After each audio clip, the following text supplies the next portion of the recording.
Información a la mano. En un tiempo en el que llegas de un lugar a otro. Todo lo que necesitas saber sobre noticias, economía y turismo. Nada se queda fuera. Todo está incluido. Existe una estrofa borrada del himno nacional mexicano. Un cura de mirada tierna que levantó al pueblo en armas y no fue el mismo cura que inició la independencia de México. ¿Quién fue el verdadero villano? ¿O será que los héroes no vivieron lo suficiente? Después de 215 años, una mujer encabezará por primera vez el grito de independencia desde el balcón del Palacio Nacional. La historia la escriben los ganadores, sin embargo no está labrada en piedra. Va mutando, se va moldeando conforme a las necesidades e intereses de la sociedad.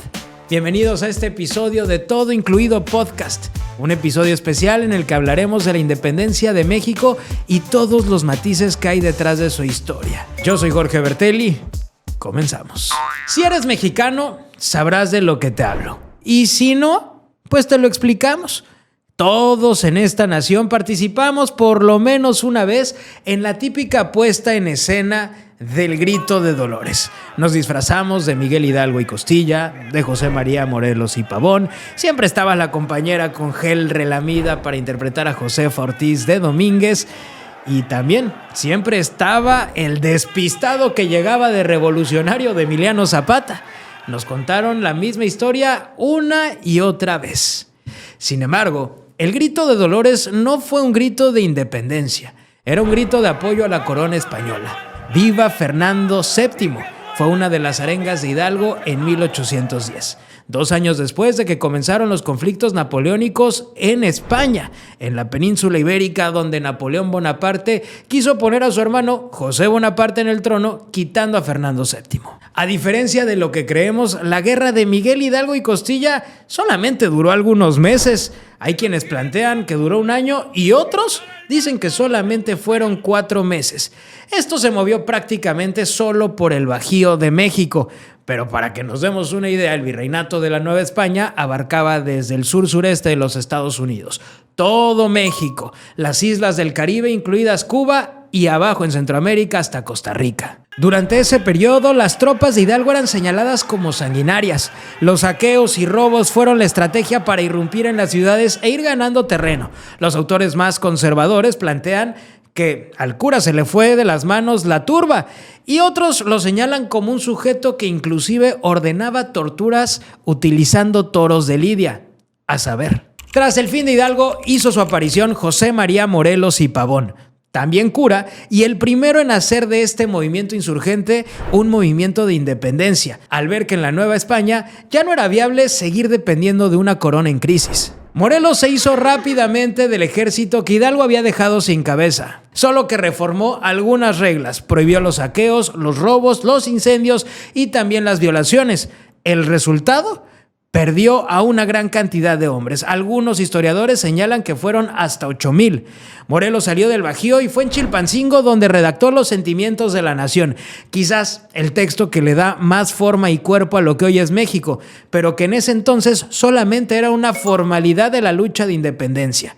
Los claroscuros de José María Morelos y Pavón van desde el hecho de que en 1812 y 1813 ligó 2 derrotas muy importantes, la de Acapulco y la de Valladolid, que hoy es Morelia. Hay historiadores que señalan una actitud megalómana de Morelos para compensar esas caídas. Fue ahí que nació el apodo de Su Alteza Serenísima. Eso solamente tuvo 2 situaciones. Una, acercó a los que eran sus más allegados, pero al final de cuentas alejó a muchos más que empezaban a notar un comportamiento extraño. Fue aquí en este punto cuando el villano y el héroe se encontraron, dando la casualidad que todo depende de los ojos con los que se miren. Agustín de Iturbide y José María Morelos y Pavón tenían más similitudes que diferencias, aunque estas últimas eran irreparables. Morelos dirigió un ejército de combatientes. Iturbide era prácticamente el Aquiles de la Nueva España, un militar reconocido por sus estrategias. Morelos quería la independencia, Iturbide también. Morelos buscó guerra e Iturbide se la dio.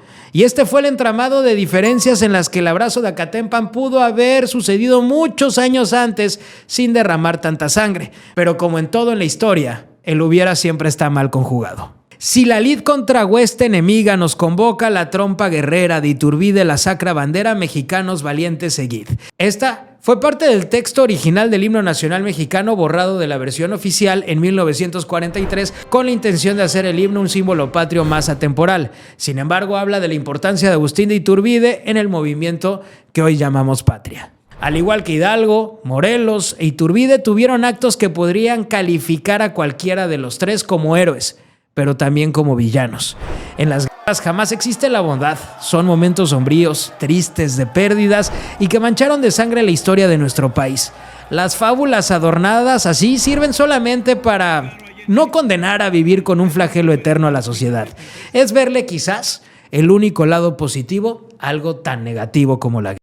Cuando Iturbide se hizo del control del movimiento de independencia, ya con tropas entrenadas, una estructura y con una ley bajo el brazo, comenzó la cruzada de convencer a los diferentes pares militares a que no valía la pena una guerra, sino la construcción de un nuevo país. Fue cuando Juan O'Donojú, un militar español, tuvo la consigna de la corona de frenar a como diera lugar la independencia. Sin embargo, al llegar a Córdoba, Veracruz, vio que ya no valía la pena luchar por algo que estaba perdido.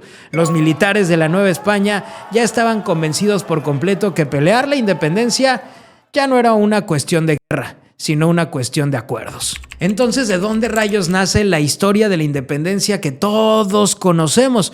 Bueno, ¿recuerdan al despistado que llegaba disfrazado de revolucionario en las puestas en escenas del Grito de Dolores? Pues fue justamente ahí, en la Revolución Mexicana, donde José Vasconcelos encabezó las jornadas por la educación pública y donde esta historia llena de epicidad comenzó a formar parte del imaginario colectivo de los mexicanos. El 27 de septiembre de 1821 es la fecha oficial reconocida como el fin de la Guerra de Independencia y el nacimiento de la nación que hoy es plural, tiene diferentes lenguas y que está viva, además de tener muchas maneras de pensar.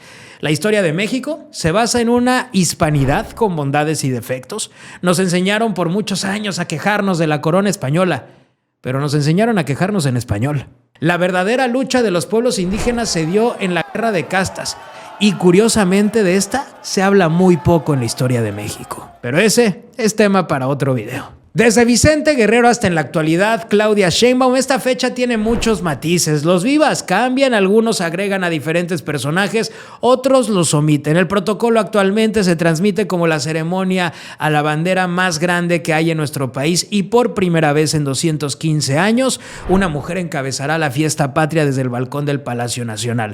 Es seguro que este 2025 pasará a la historia. Veamos quiénes y cómo la cuentan en un futuro. Quiero dejarles esta recomendación, el libro Iturbide, el otro padre de la patria, de Pedro J. Fernández, que la verdad tiene cosas bastante interesantes y que puede servir mucho si quieren cambiar una perspectiva de cómo ver la guerra de independencia y la historia detrás de esta patria a la que llamamos México. Si les gustó este video, dejen su like, comenten, compartan, suscríbanse a nuestro canal. Recuerden que todos los martes y los jueves ya en Saavedra y un servidor, Jorge Bertelli, les estaremos llevando información a la mano. También déjenos en los comentarios qué otro especial les gustaría que platicáramos en un futuro. Mientras tanto, recuerden que quien no conoce su historia está condenada a repetirla. Esto fue Todo Incluido Podcast. ¡Que viva México! Lo que platicamos como noticia hoy será historia mañana. Todo incluido. Información a la mano.